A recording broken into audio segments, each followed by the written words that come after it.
Well, hi, everyone, wherever you happen to be.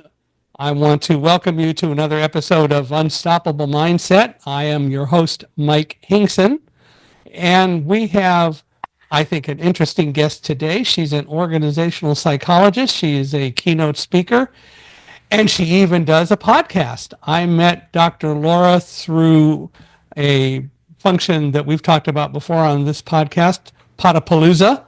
We met at Podapalooza 12, so that goes back to January, I think. Dr. Laura is an organizational psychologist, as I said. She's a keynote speaker. She runs a podcast. She's written books. And I think you've, if I'm not mistaken, have written 2 fiction books, among other things. But we'll get to all that. But Laura, I want to welcome you to Unstoppable Mindset, and thank you very much for being here. Well, thank you for having me, Michael. I really think the world of you and admire your spirit, and I'm just honored to be here speaking with you today. Well, as I tell people when they come on the podcast, we do have one hard and fast rule, and that is you're supposed to have fun. So if you can't have fun, forget about it. Okay. All right. I'm willing to. There you go. See, you got to have a little bit of fun. Well, why don't we start, as I love to do with a lot of folks, tell us kind of about the early Laura, growing up and all that, and kind of how you got where you are, if you will. Oh, my goodness. I know that opens up a lot of options, doesn't it? I was an afterthought child. I was the 6th child of a Catholic mother who had 5 children in a row and had me 12 years later, unplanned. Same parents, but all my siblings are 12 to 19 years older than me. So I was caught between generations. I always wanted to be older than I was, and I felt, I was almost missing out on the things that were going on before me. But then I had all these nieces and nephews that came into the world where I was the leader of the pack. So my niece, who's next in line to me, is only 3 years younger. So it makes for an interesting dynamic growing up where you're the baby, but you're also the leader. Well, a lot of advantages there, though, I would think. Oh, yeah. It taught me a lot about leadership. It taught me about followership. It taught me about life and learning the lessons from my older siblings of what, they were going through and what I wanted to be like when I grew up. So what kind of things did you learn from all of that? And, what did they teach you, and what did they think of you, all of your older siblings? Oh, they loved me. I was the I baby. bet they were. Yeah, you were the baby sister. But I should add, my mom was mentally ill, so her mental illness got worse after having me, I think. And I know this about postpartum. As you get older and postpartum hits, it can get worse later on. And she suffered with a lot of mental health challenges. And I would say that was the most challenging part of growing up for me. Did she ever get over that, or? No, it had its ups and downs. So when times were good, she was great. She was generous. She was loving. She was a provider, a caretaker. She had stayed at home her whole life. So she was the stay-at-home mom where you'd come home from school and there'd be hot baked cookies and stuff. She would really nurture that way. But then when she had her lows, because it was almost a bipolar situation, yeah. I would say it was undiagnosed. We never got a formal diagnosis, but she had more than one psychotic break that ended her in the hospital. But I would say when she was down, she would, run away for a few days and stay in another city, or have a complete meltdown and become really angry and aggressive. And it was really unpredictable. And my father was just like a rock, just really stable and a loving influence and an entrepreneur like I am. He really helped balance things out, but it was hard on him as well. I'll bet. Yeah, that's never easy. Is she still with us, or is she passed? No, she got dementia, and she passed. The dementia was about 12 years of, turning into a baby. It's so sad. Yeah. But over 12 years, she lost her mind completely, and she died in 2021. Mm. And it was hard. I mean, I felt like, oh man, that was hard. As much as it was difficult with her and the dementia was difficult, I mean, she was my mother and Yeah. it was a big loss for me. And I lost my father at age 21, and that was really hard. It was a very sudden with an aneurysm. And so that was in 1997. So I've been a long time without parents in my life. Wow. Well, I know what you mean. My father, and this is his opinion, contracted some sort of a spore in Africa during World War II, and it manifested itself by him losing, I think it was white blood cells later in his life, and had to have regular transfusions. And eventually he passed in 1984. And my belief is, although they classified it as congestive heart failure, he had enough other diseases or things that happened to him in the couple of years before he passed. I think it was actually HIV that he died from, because at that time they still didn't understand about tainted blood, right? And so he got transfusions that probably were blood that was a problem. Although, I can't prove that and don't know it, but that's just kind of my opinion. Oh, I'm so sorry to hear that, Michael. That is Well, so sad. yeah, and then my mom was a smoker most of her life, and she fell in 1987 and broke her hip. And they discovered that she also had some cancer. But anyway, while she was in the hospital recovering from the broken hip, they were going to do some surgery to deal with the cancer. But she ended up having a stroke and a heart attack, and she passed away. So Oh my I lost goodness. my mom in 1987, and Oh, you were young. well, I was 37 when she died. So still, I miss them both even today. But I had them for a while, and then my brother I had until 2015, and then he passed from cancer. So it happens. And I got married in 1982 to my wife Karen, who was in a wheelchair her whole life, and she passed in 2022. So we were married 40 years, so lots of memories. And as I Wow. love to tell people all the time, I got to continue to be a good kid because I'm being monitored from somewhere. And if I misbehave, I know I'm going to hear about it. So, you know, Well, that's a beautiful long marriage that the two of you had. it And was, and lots of memories, which is the yeah. important things. And I was blessed that with September 11th and so on, and having written Thunderdog, the original book that I wrote about the World Trade Center and my life, it was published in 2011. And I was even reading part of it again today because I spoke at a book club this morning. It just brings back lots of wonderful memories with Karen. And I just can't in any way argue with the fact that we did have a great 40 years. So no regrets. Wow. 40 years. Yeah. So, it worked out well. And so very happy. And I know that, as I said, I'm being monitored. So I don't even chase the girls. I'm a good kid. Of course, I would point out none of them have chased me either. So, I it's love okay. your humor. It's so awesome. So We it gotta works out. laugh more because the world's really tricky right now. Oh, gosh, isn't it? It's very tricky, and I'd love to talk about that today a bit because I'm just having a lot of thoughts about it and a lot of messages I want to get across. Being Well, you a are welcome to. psychologist and a thought leader and very spiritual, and just trying to make a difference because it's very tricky. So, how did you get into psychology and all that? So, you grew up, obviously, you went to college, and tell me about that and how you ended up getting into the whole issue of psychology and the things that you do. Well, I think being the youngest, I was always curious about human dynamics in my family and the siblings and all the dynamics that were going on. And I was an observer of all of that. And then with my mother and just trying to understand the human psyche and the human condition. And I was a natural born helper. I always wanted to help people, empathetic, very sensitive kid, like highly sensitive person. So then when I went into to university. We call it up here for an undergrad degree. I actually didn't know what I wanted to do. I was a musician as well. I was teaching music throughout high school, flute and piano. So I had a studio and a lot of students, and I thought, well, maybe do I want to do a music degree, or maybe I should go into the family business of water treatment and water filtration that my father started for cities, and go in and do that and get a chemical engineering degree. Not really interested in that though.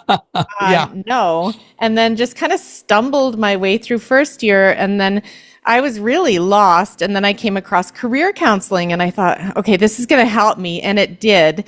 And psychology lit up like a light bulb. I had taken the Intro to Psych course, which is more of a hodgepodge mix of topics. And I'm like, And then, but when I looked at the second year courses and the third year, and personality and abnormal psych and clinical psych and all of that, I thought, I found my place. This is juicy. This is interesting.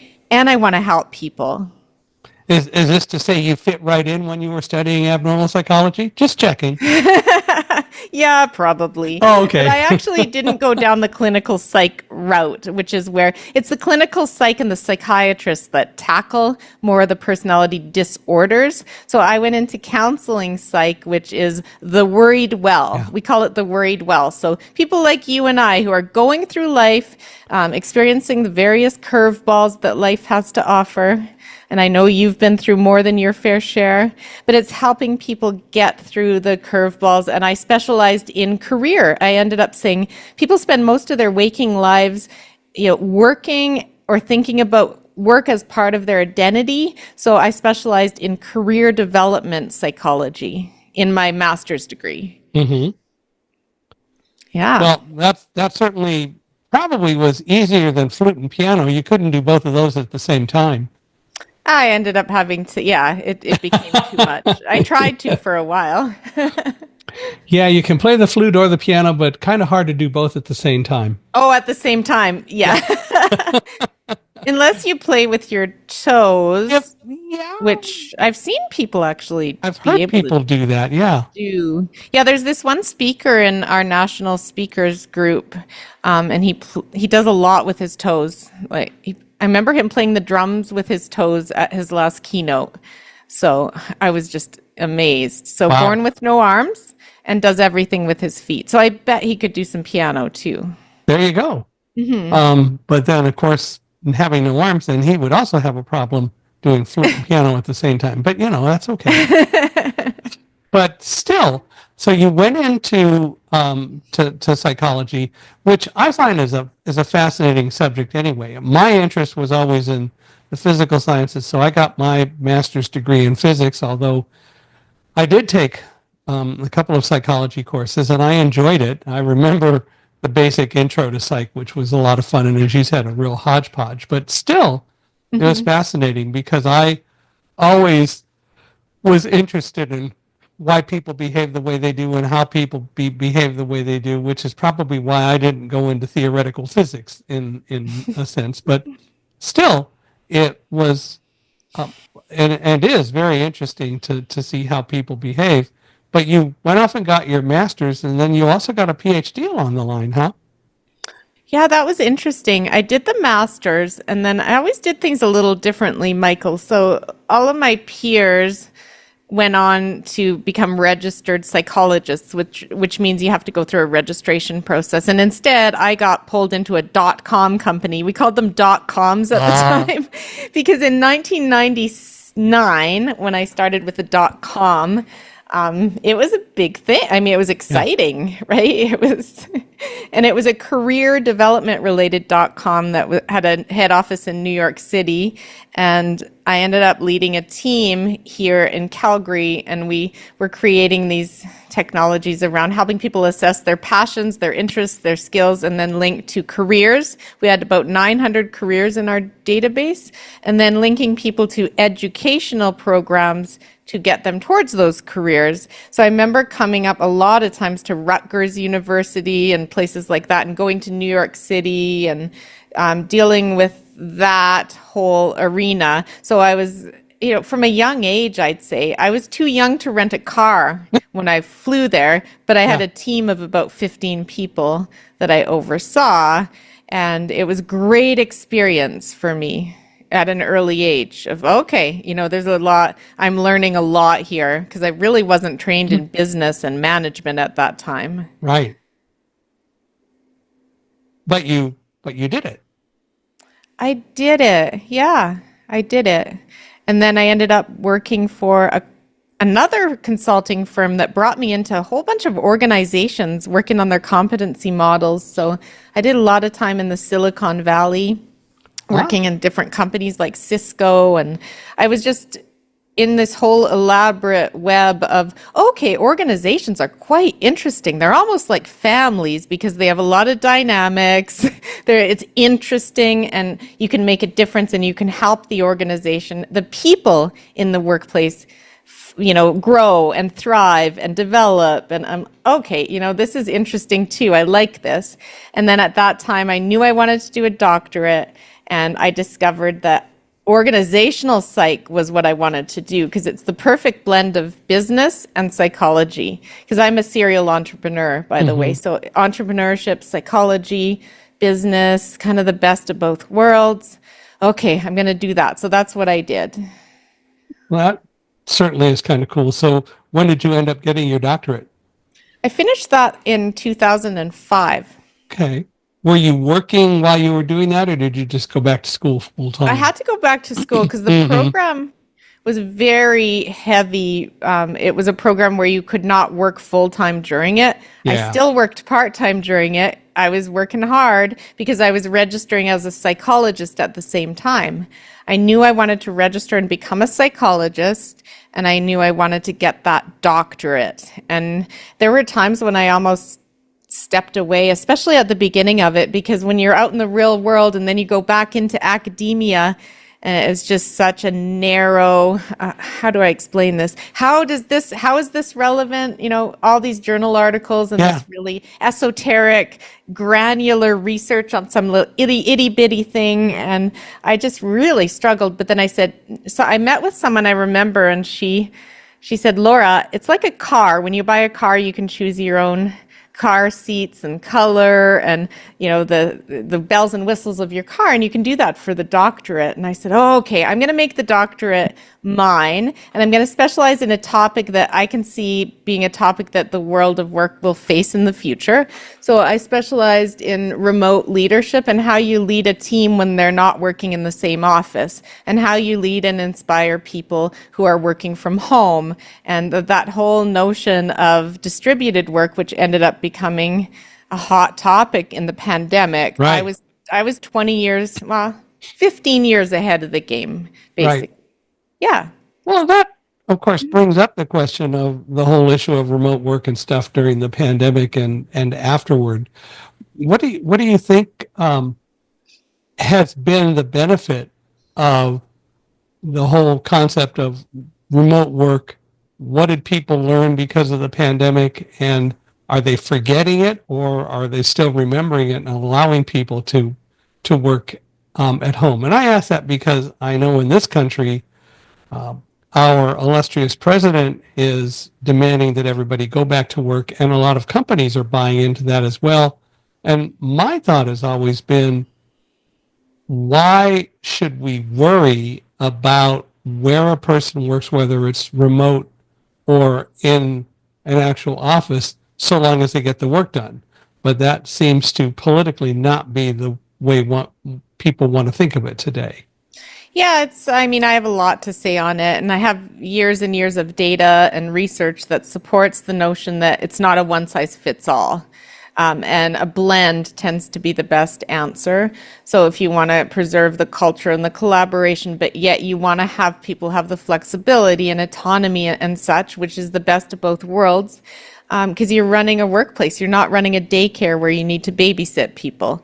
And if you need to babysit people, you're hiring the wrong people. Mm-hmm. So I would say I'm a biggest fan of hybrid. I think remote works in some contexts. I think bringing everyone back full-time to an office is very, very old school command and control leadership. Old school command and control will not work, when you're trying to retain talent. When it's an employer's market, yes, you'll get away with it. But when it goes back to an employee's market, watch out, because your Generation Zs are going to be leaving in droves to the companies that offer flexibility and autonomy. Same with some of your millennials, for sure. And even my Generation X, I mean, we really value, a lot of us want to have hybrids and want to be trusted and not be in a car for 10 to 20 hours a week commuting. Yeah. So. Yeah, I hear you. And from the baby boomer era, I think there's value in being in an office.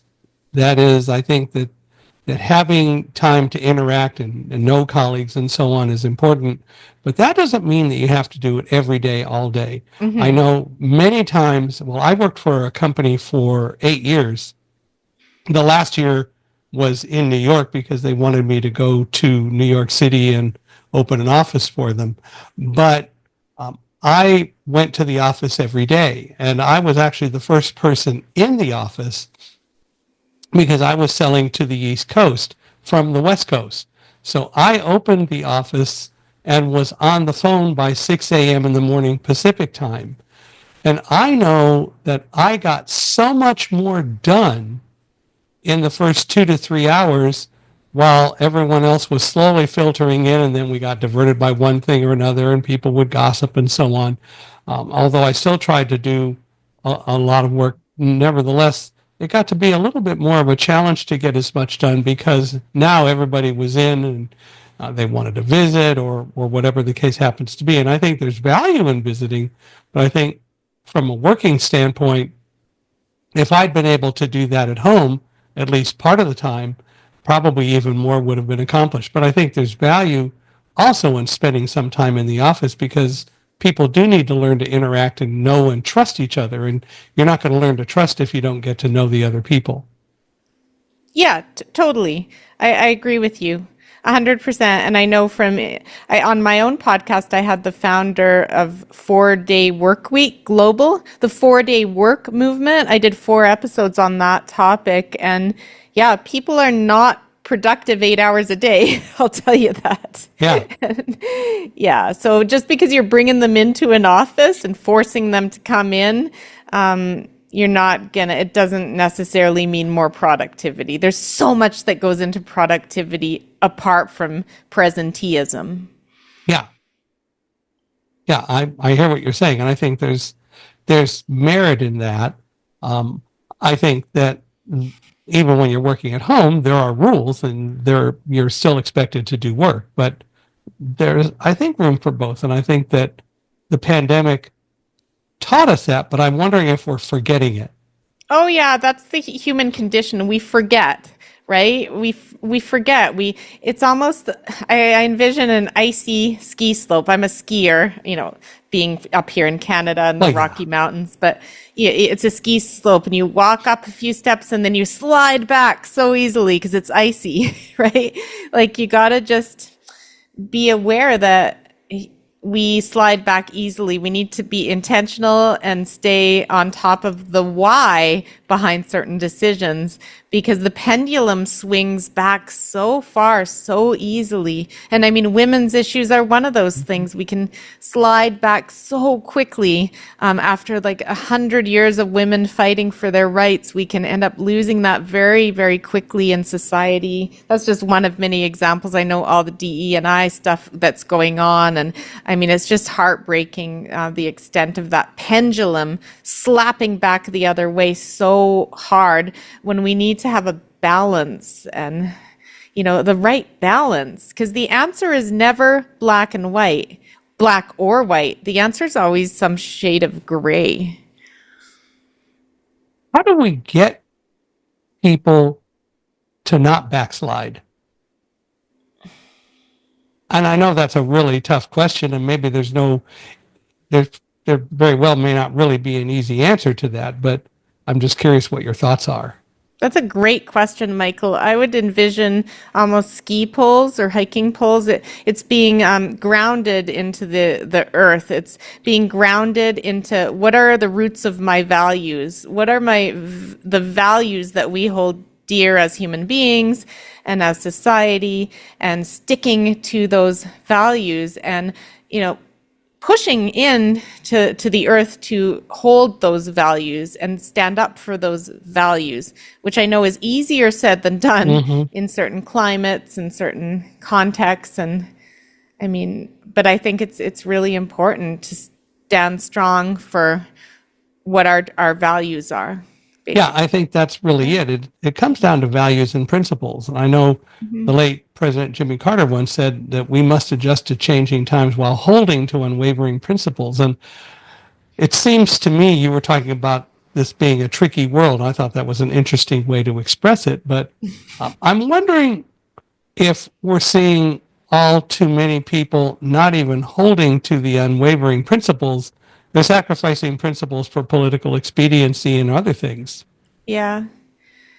Yes, exactly. And we know about values that sometimes values clash, right? So you might have a value that you want to have a lot of money and be financially, successful, yet you have the value of work-life balance and you want a lot of time off, and sometimes those values can clash, and sometimes we need to make decisions in our lives about what value takes precedence at this time in our life. But I think what you're right is that there's a lot of fear out there right now, and when the fear happens, you can lose sight of why those values are important to you for more of a shorter term quick gain.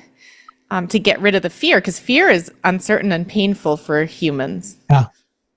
Well, I wrote "Live Like a Guide Dog," which is the latest book that was published in August of last year, and it's all about learning to control fear, really. And the reality is, and what I say in the book essentially is, look, fear is with us. I'm not going to say you shouldn't be afraid, and that you can live without fear, but what you can do is learn to control fear. And you have the choice of learning how you deal with fear and what you allow fear to do to you. And so, for example, in my case on September 11th, that fear was a very powerful tool to help keep me focused, going down the stairs and dealing with the whole day. And I think that's really the issue, is that fear is something that all too many people just have, and they let it overwhelm them, or as I put it, blind them. And the result of that is that they can't make decisions. They can't move on. And so many things are happening in our world today that are fomenting that fear, and we're not learning how to deal with it, which is so unfortunate. Yeah, you're right. And back to your World Trade Center. So you were on, was it 70th? 78. 78th. Oh my God. Yeah. So to me, that must have been the scariest moment of your life.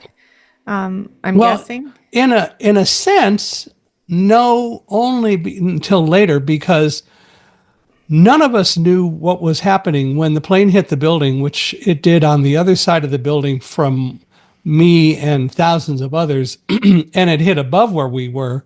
So going down the stairs, none of us knew what happened because nobody saw it. And as I point out, Superman and X-ray vision are fiction. So the reality is it had nothing to do with blindness. The fact is none of us knew going down the stairs. We figured out a plane hit the building because we smelled something that I eventually identified as burning jet fuel fumes, because I smell it every time I went to an airport. But we didn't know what happened. Okay. And in a sense, that probably was a good thing for most people. Frankly, I would rather have known, and I can say this thinking about it a lot as I do, I would rather have known what happened, because it would have affected perhaps some of the decisions that I made later if I had known that the buildings had been struck and there was a likelihood that they would collapse. I also know that I wouldn't have panicked, but I like information, and it's something that I use as a tool. But the fact is that we didn't know that. And so in a sense, although we were certainly worried about what was going on and we knew that there was fire above us, we didn't know what it was all about. Wow. And I would say, so glad you got out of there.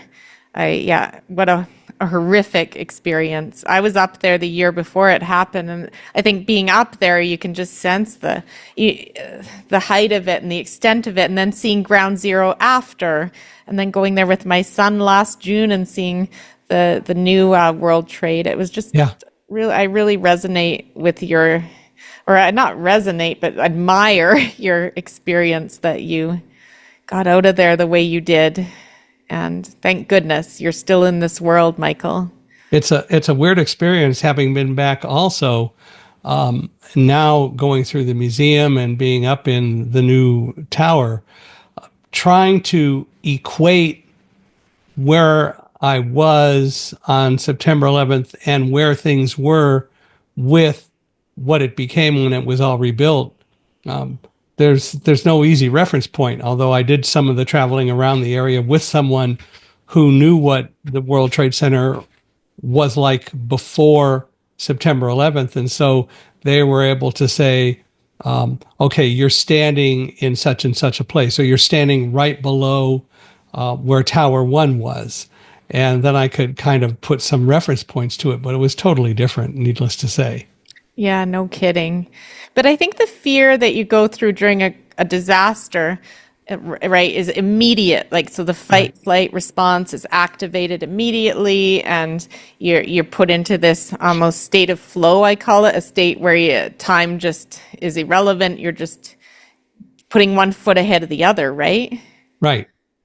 Right. Whereas the fear that society's going through right now, I think, is a projecting out into the future fear. It's not surviving this moment. It's more about, I want to make sure I have enough money in the future, and I want to make sure I have safety in the future, or whatever it is. And you're projecting out and you're living in the future, and you're worrying about the future. You're not living in the present. And it makes people kind of go crazy in the end with anxiety, because we're not meant to be constantly worried about the future. The only thing we can control is today, and what we put into place for a better tomorrow. But fearing tomorrow and living in anxiety is so unhealthy for the human spirit.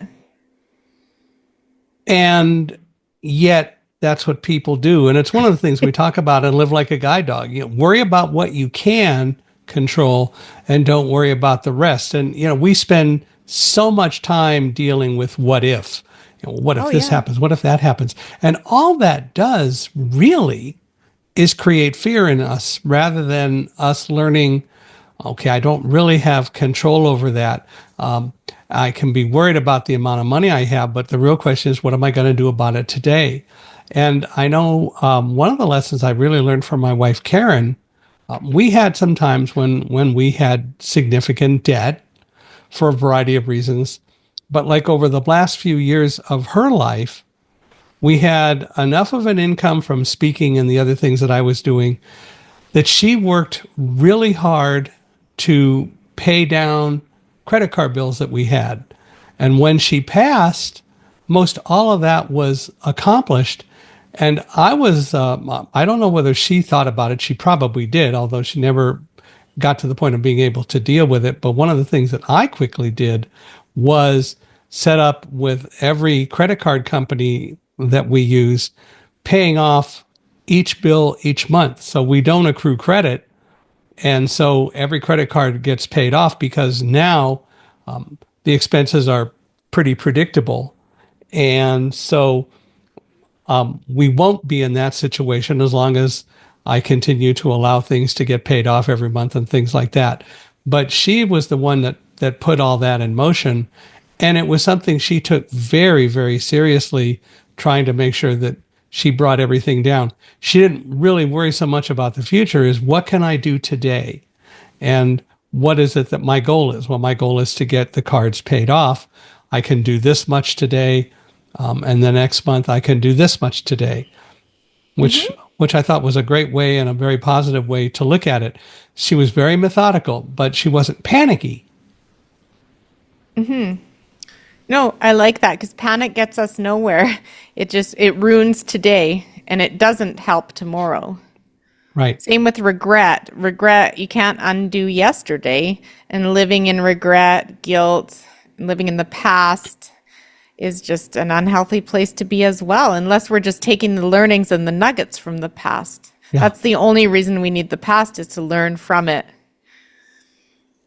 You have to learn from it and then let it go, because it's not Yeah. going to do any good to continue to dwell on it. Yeah, exactly. Well, so you see so many things happening in this world. How do we deal with all of it, with all the trickiness and things that you're talking about? Do you like that word tricky, or I do you like think it. that's a weird word? Well, I think it's a different word, but I like it.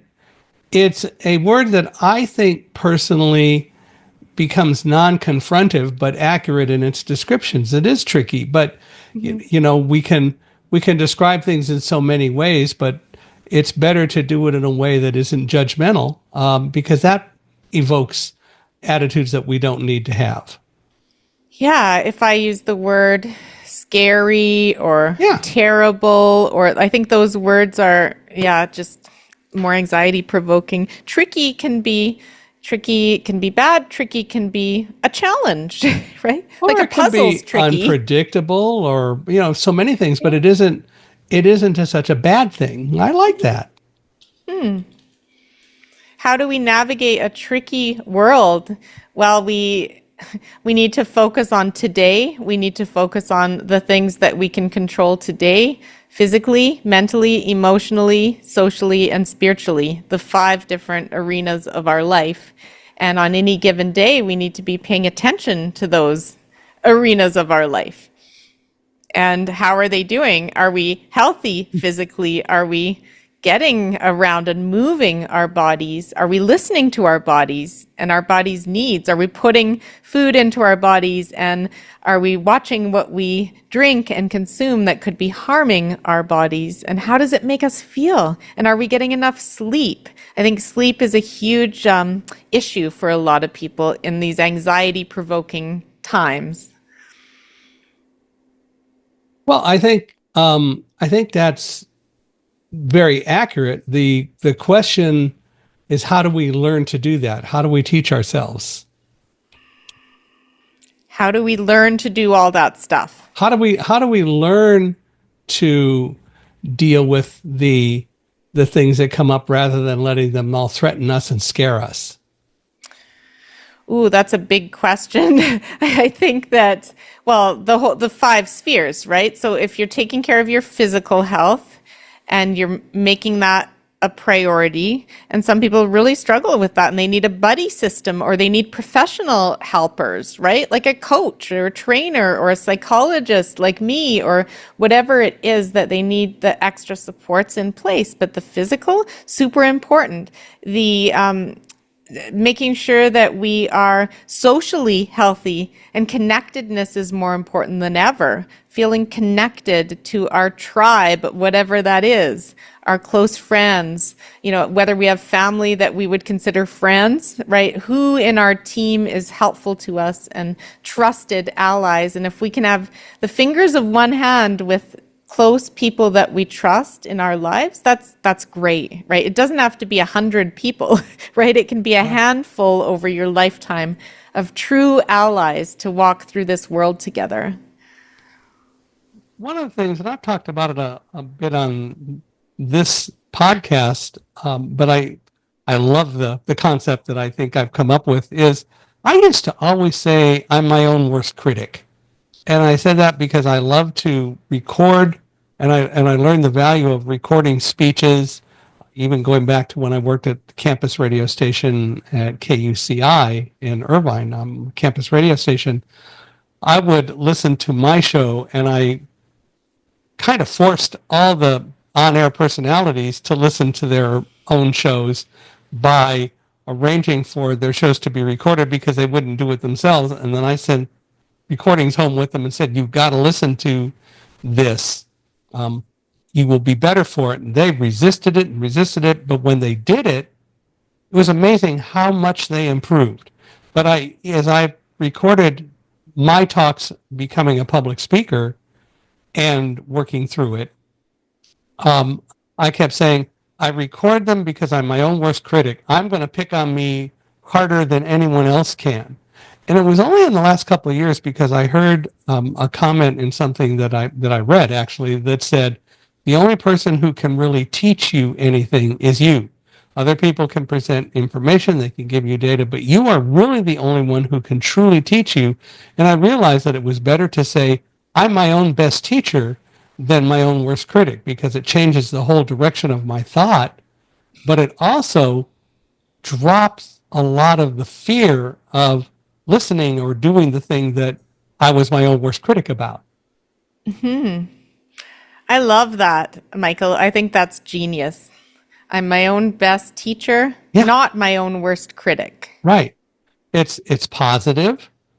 It's also true, and it puts a whole different spin on it. Because one of the things that we talk about in Live Like a Guide Dog a lot is that ultimately, and all the things that you say are very true, but ultimately, each of us has to take the time to synthesize and think about the challenges that we faced, the problems that we faced, what happened today that didn't work well. And I don't use the word fail because I think that also doesn't help the process, but rather we expected something to happen. It didn't go well. What do we do about it? And that ultimately taking time at the end of every day, for example, to do self-analysis helps a lot. And the result of that is that we learn to listen to our own inner mind to help us with that. Exactly. I think that self-insight is missing in a lot of us. We're not taking the time to be still and to listen to the voice within and to listen to what we are thinking and feeling internally. Because we're go, go, go, go, go. And then when we're sitting still, you know what we're doing? We're on our phones. Yeah. So... And that's why I say at the end of the day, when you're getting ready, you're in bed, you're falling asleep, take the time. It doesn't take a long time to get your mind going down that road. And then, of course, a lot happens when you're asleep because you think about it. Exactly. And, I've got to say, however spirituality is defined, I think that is a key element in conquering this level of anxiety in society. The anxiety in society needs to be conquered by a feeling of greater meaning and purpose and connectedness in the human race, because we're all one race, the human race, in the end of the day, and all these divisions and silos and what's happening with our great, next door neighbors to each other, the US and Canada. The way that Canada is being treated is not good. It's not the way you would treat a neighbor, and a beloved neighbor that's there for you. In the end of the day, if there's fires in California, we're sending our best fire crews over. World War I, where my grandpa fought in Vimy Ridge, Americans were struggling. British could not take Vimy. It was the Canadians that came and, got Vimy and conquered the horrific situation there. But in the end, we're all allies and we're all in it together, and it's a tricky, tricky world. Yeah. And it goes both ways. I mean, there's so many ways the United States has also helped. So you're 100%. You're 100%. You're not really in favor of Canada being the 51st state, huh? No. Yeah. I love America. I mean, I have a lot of great friends in America and people I adore, but I think Canada is its own unique entity, and the U.S. has been a great ally in a lot of ways, and we're in it together, right? Really in it together, and we need to stay as allies. And as soon as you start putting up a fence and throwing rocks over the fence to each other, it just creates such a feud, and an unnecessary feud. Yeah. Well, very much so, and it is so unfortunate to see it happening. And as you said, I think you put it very well. It's all about we're friends, and friends don't treat friends in this way.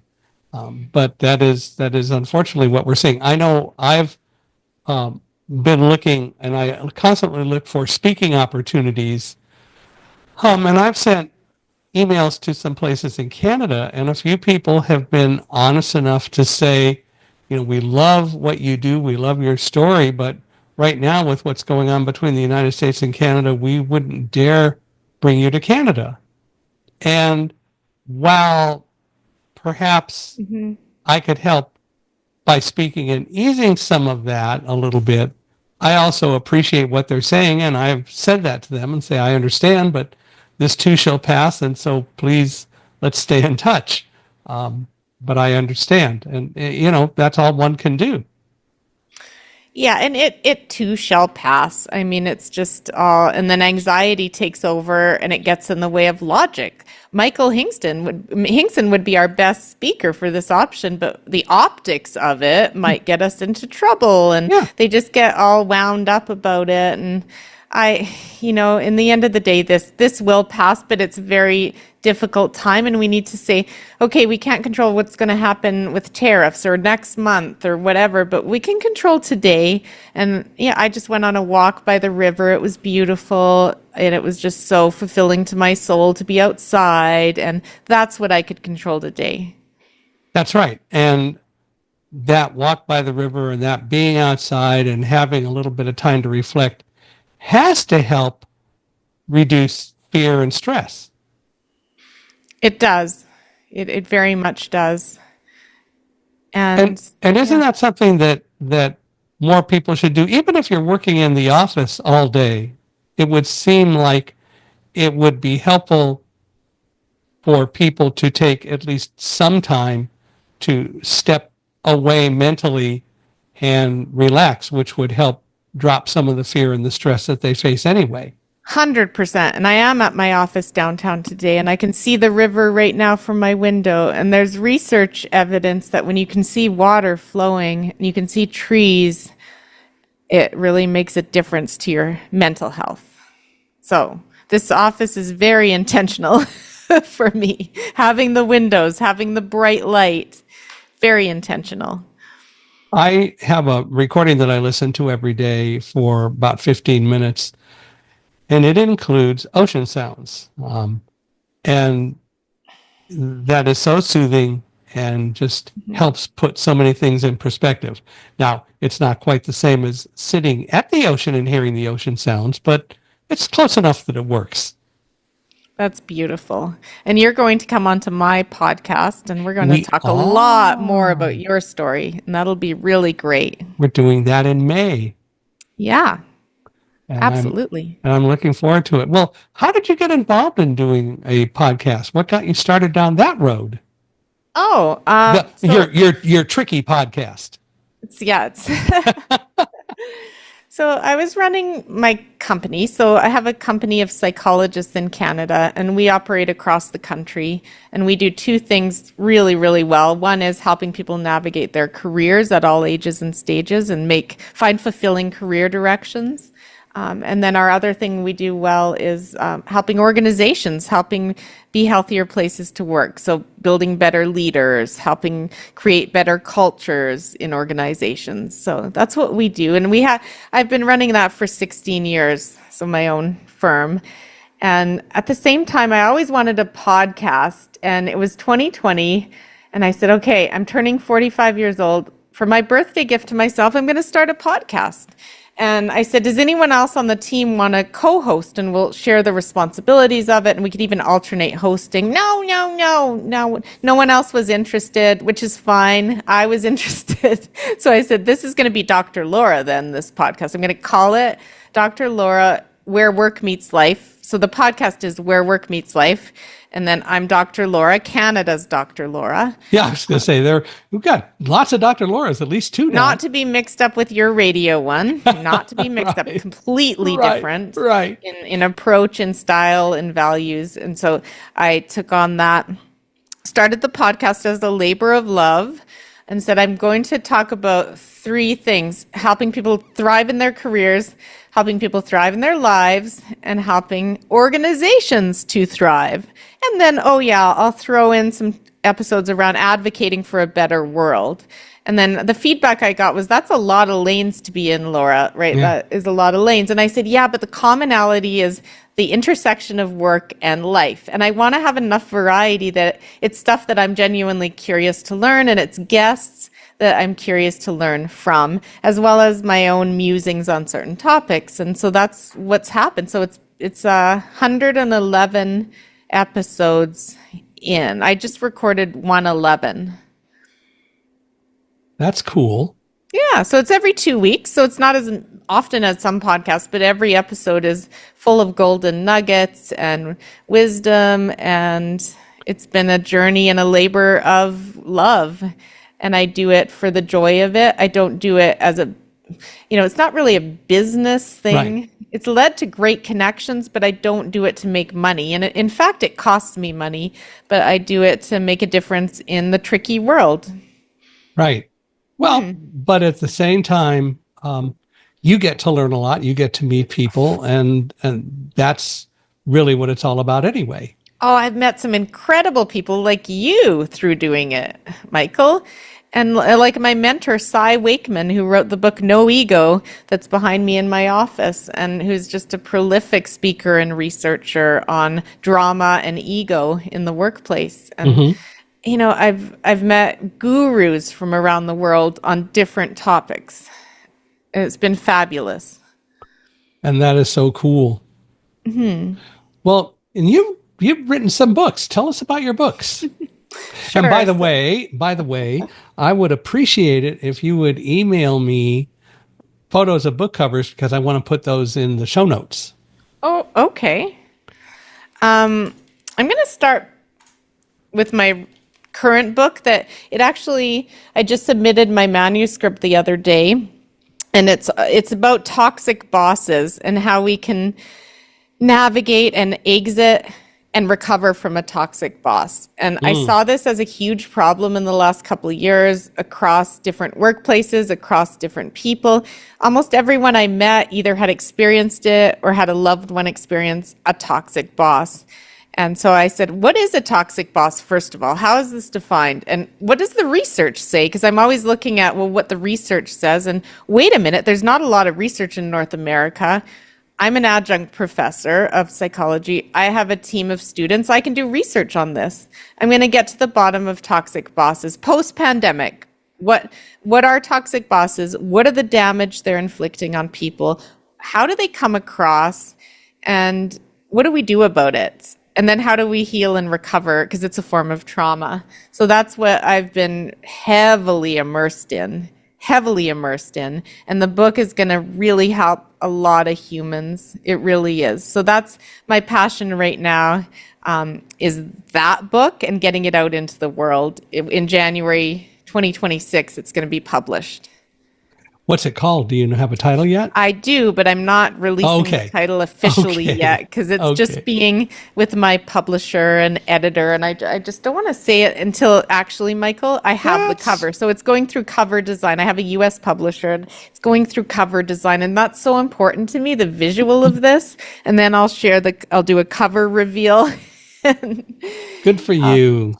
Yeah, and this is important to me, and I think it's timely, and I really differentiate what's a difficult boss versus a toxic boss, because there's a lot of difficult bosses, but I don't want to mix up difficult from toxic, because I think we need to understand the difference, and we need to help difficult bosses become better. We need to help toxic bosses not to do their damage and organizations to deal with them.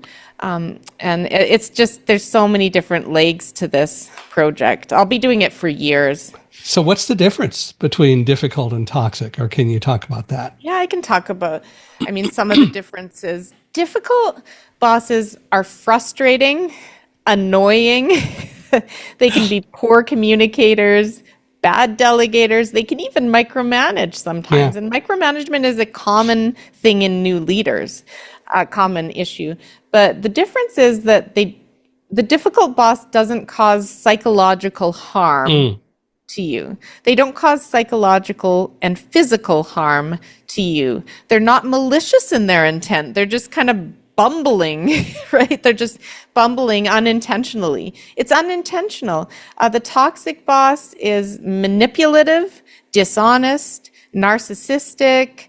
They can gaslight, they can abuse, They can harass, all these things that are intentional negative energy that inflicts psychological and or physical harm. And I suspect you would say their actions are deliberate. For the most part. For the most part, at least. Yeah, and that's a whole other thing. Yeah, But I would say whether they're deliberate or not, it's the impact that matters, and the impact is deep psychological hurt and pain, which is, and we know the psyche and the body are related, and it often turns into physical. So my research participants, lots of issues. There's research, cardiovascular is impacted by toxic bosses. Your mental health is, your heart rate, your digestion, your gut. I mean, all of it's connected when you have a toxic boss. What usually creates a toxic boss? It has to come from somewhere. That stems back to childhood, typically. Got it. And we get into a whole, about childhood trauma, right? Big T trauma and little T trauma. Little T trauma are almost death by 1,000 paper cuts. It's all the little traumas that, you went through if they're unaddressed.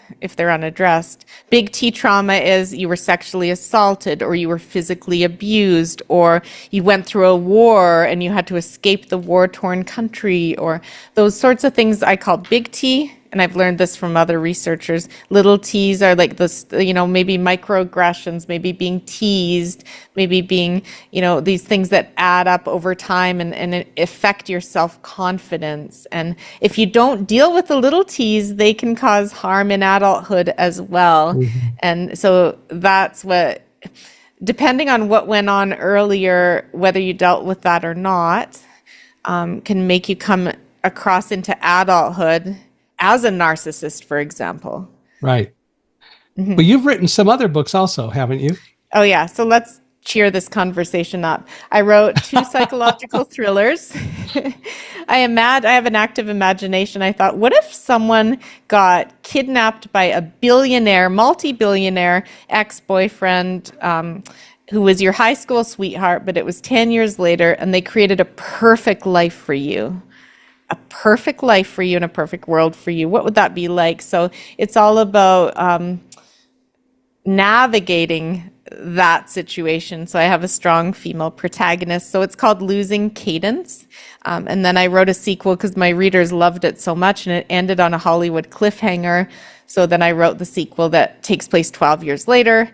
And I have a producing partner in Hollywood, and we're pitching it for a TV series. Oh, cool. To be filmed as a 3 seasons of episodes, and potentially more, because it's a really interesting story that has you at the edge of your seat at every episode. Have those books been converted to audio also? No, I never converted them to audio, but I should. Audible? I should, yeah, right? Yeah, you should. Did you publish them, or did you have a publisher do I it? published these ones, yeah. A decade ago. It has gotten easier, apparently, to make books available on Audible, whether you read them or you get somebody else to do it. The process isn't what it used to be, so might be something to look at. That'd be kind of fun. I think so, and I'll be doing that for my Toxic Boss book anyway, Michael, so I'm going to learn the ropes, and then I could do it for Losing Cadence and Finding Sophie. You'd find probably a lot of interested people who would love to have them in audio, because people running around, jogging and all that love to listen to things, and they listen to podcasts, yours and mine. But I think also audiobooks are one way that people get entertained when they're doing other things. So yeah, I advocate for it. And of course, all of us who are blind would love it as well. Of course. It's on my mind. And I'm going to manifest doing that at some point. Well, I want to thank you for being here. This has been absolutely a heck of a lot of fun. And we'll have to do it again. We'll do it in May, and we may just have to have a second episode going forward. We'll see how it goes. But I'm looking forward to being on your podcast in May. And definitely send me the book covers for the 2 books that you have out, because I'd like to make sure that we put those in the show notes for the podcast. But if people want to reach out to you, learn more about you, maybe learn what you do and see how you can work with them, how do they do that? Sure, that's a great question. So www.drlaura, all as one word, DRLAURA.live. So drlaura.live is my website, and then you'll find Where Work Meets Life on all the podcast platforms. You'll find me a lot on LinkedIn as Dr. Laura Hambley Lovett. So I love LinkedIn, but I'm also on all the platforms, and I just love connecting with people. I share a lot of videos and audio and articles, and I'm always producing things that I think will help people and help organizations. Well, cool. Well, I hope people will reach out. And speaking of reaching out, I'd love to hear what you all think of our episode today. So please feel free to email me at michaelhi, at accessibe, accessibe.com, or go to our podcast page, which is www.michaelhingson.com/podcast. And Michael Hingson is michaelhingson.com/podcast. Wherever you're listening, please give us a 5-star rating. We value that.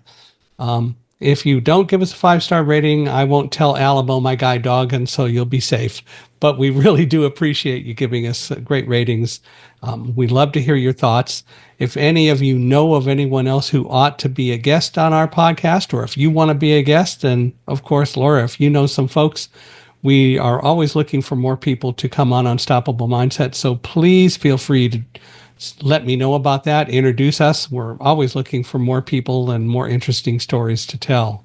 So we hope that you'll do that. But I want to thank you again for coming on today. This has been fun. Definitely. And I really admire you, Michael, and I can't wait to have you on Where Work Meets Life.